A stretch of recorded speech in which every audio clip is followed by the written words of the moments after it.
Hello student, welcome to the class of economics, grade 10th, and we are on the third chapter, money and credit. As we always do, let's find out what exactly is there in this chapter. So we don't have money, we don't have credit, but we are going to learn about how the credit is taken, what are the conditions for giving you a credit. Credit can help you out and credit can put you into some sort of a situation. This is what the whole chapter is. And then a little brief history of money. ये पैसा क्या होता है? This is what the whole chapter is. It's an easy one and interesting one. So before, what do we have it now? The currency what we use today. Just go back to very initial days when we settled, early settlements like Indus Valley, Mesopotamia, Egyptian. So what was the medium of exchange? Is the question. Okay, if you are buying something, then you were paying some money, or is there any other format of trade? So answer is, we have been learning this since we started learning history. We call something called barter system. So please understand, they can ask you what is barter system. So give and take, goods and service. Exchange of goods and services called barter system. Easy है, कोई problem नहीं है. But then, keep yourself into one situation and then give me this answer. Is there any problem in barter system? अब आप सोचोगे तो एक छोटा सा hindrance है, obstacle है barter system में. And I'll give you an example. Suppose I want to give you this pen and I am in need of pencil. So I have to come to you and say कि please आप मेरा pen ले लीजिए और आप मुझे pencil दे दीजिए. तो value difference हो जाएगा. Now you don't know how many pencil I should get or I must ask for. अब दूसरा प्रॉब्लम ये है कि I need to find someone who is willing to take my pen and ready to give pencil. तो मुझे एक ऐसा बंदा ढूंढना भी है कि वो मेरा पेन ले ले और मुझे पेंसिल दे दे. या अगर उसके पास पेंसिल नहीं हुई तो प्रॉब्लम है. तो आपको नहीं लग रहा थोड़े ऑब्स्टिकल्स थे बार्टर सिस्टम में? वैल्यू एग्जैक्टली आप नहीं पता कर सकते हो, ना ही आप ये पता कर सकते हो कि सामने वाले के पास वो चीज है जो मुझे चाहिए. And we call in this chapter that as double coincidence of want.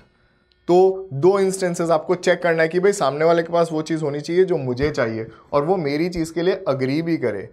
आपके बुक में राइस का, शू का एग्जाम्पल है. I just give you an easy example of pen and pencil.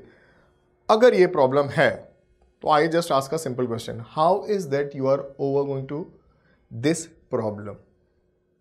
Very simple, bring an intermediate, एक medium of exchange ले आइए and we call that medium of exchange as money. तो अगर आपको पेन चाहिए तो बॉस आप पैसे दे दीजिए, पेन ले लीजिए. मुझे पेंसिल चाहिए, I will give the money and I will take the pencil. So we call this as the solution for the double coincidence of want, और इसे हम कहते हैं मीडियम ऑफ एक्सचेंज. ये इंटरमीडिएट है. अब आपको ये MCQ में 3 मार्क में किसी भी तरीके से they can ask you this question. If you have money in hand, all your issues solved. Going ahead, what are the modern form of currencies? ये जनरल सा क्वेश्चन है. आप अपने घर में अपने डैडी के वॉलेट को निकालिए, हाँ पूछ कर, and then check it out what do we have in his wallet which is currently called as an currency. So we can say credit card, debit card, Sodexo coupons, gift vouchers, obviously paper money, coins. इसको छोड़ के भी और कुछ होता है money आजकल? हाँ, चेक, डिमांड ड्राफ्ट, ये भी सब मनी है. तो आप लोगों को they will simply ask you कि currently what do we have this modern form of currencies? You can simply write these many things. They can give you options कि which one of this A, B, C, D is not the currency. So you can opt for it if it is an MCQ. But then if I go little ahead into 12th century, 10th century, हमारे वक्त अलग अलग चीज़ें medium of exchange रही हैं. Now I am sharing some facts, very interesting facts. What I have read is tea was a medium of exchange for a very long period of time. Salt, longest period of time it has been the medium of exchange, क्योंकि सबसे ज़रूरी चीज़ होती थी. And India से और दुनिया में सबसे एक्सपेंसिव मीडियम ऑफ एक्सचेंज रहा है ब्लैक पेपर, काली मिर्च.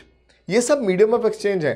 कौड़ी, ये भी मीडियम ऑफ एक्सचेंज है. शेल्स हम जिसे कहते हैं. तो ये सारी चीज़ें मीडियम ऑफ एक्सचेंज रहीं. फिर जब सेटलमेंट अच्छे हो गए, ट्रेड होने लगी, देन मेटल करेंसी आ गई, आपके कॉइन्स आ गए. तो यू हैव ऑलरेडी रेड कि during the time of Tughlaq, during the time of Harshavardhan, during the time of Chandragupta Maurya, we started having gold coins, then silver coins, copper coins, मोहर, अशरफियाँ, ये वर्ड्स आपने कॉमनली सुने होंगे। और इनकी शेप वगैरह भी बेटा अलग अलग टाइप की होती थी। रेक्टेंगल भी होते थे, स्क्वायर भी होते थे, स्पीयर भी होते थे, जहाँ पर राजा का नाम एम्बोज होगा और फिर उसकी पिक्चर होगी।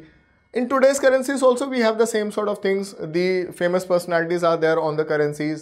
तो कल्चर बिल्कुल वही है, बट देन हाँ मॉडर्न करेंसीज में बहुत ड्रास्टिक चेंज आए हैं। Since the gold, silver and copper we have moved on to paper currency, then metal, steel coins.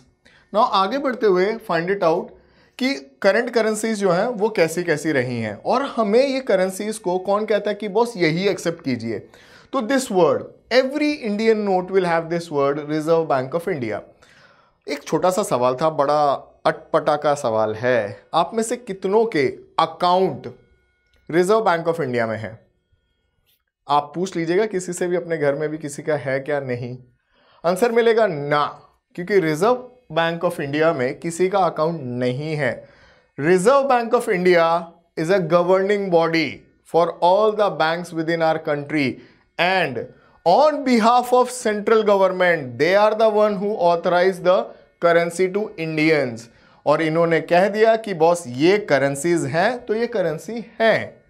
If I take this currency of 2000 note and come to you, you are an shopkeeper and I ask you for something and you say कि boss मैं ये नहीं लूँगा sir, मुझे तो अशरफियाँ चाहिए, मुझे तो सोने की मोहरें चाहिए, तो you can be put behind the bar, not can be, you will be, because that's a rule by the government that as per the guidance of Reserve Bank of India, this is the currency which you have to accept it। तो आप याद रखिए कि reserve bank of India का क्या बहुत important role है।